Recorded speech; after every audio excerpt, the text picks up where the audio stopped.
Jeremenko junior teki paluun Wales-ottelussa. Teidän arvio juniorin esityksestä tuossa ottelussa? Suurella kohulla takaisin maajoukkueeseen. Pasi.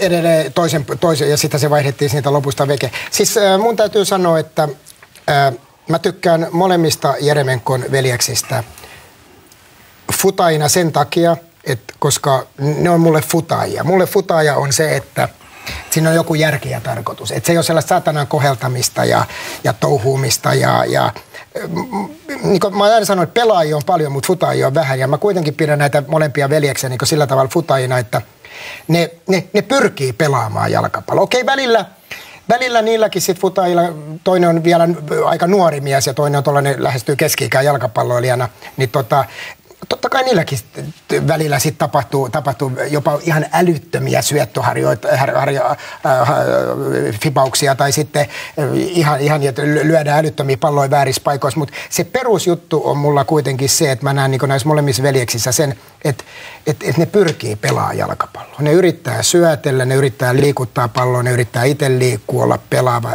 pelattavina. Tällaiset niin perusominaisuudet, mitkä mulle ainakaan valmentajana, kun kysytään multa, että kuka on jalkapalloilija mun silmissä, niin makuja on erilaisia. Niin kyllä pelaaja, joka ei osaa syöttää tai edes pyri syöttämään tai näkemään kanssapelaajia, niin onhan se nyt varmaan niin kuin pelaaja, mutta mun mittapuussa ei ole futaaja.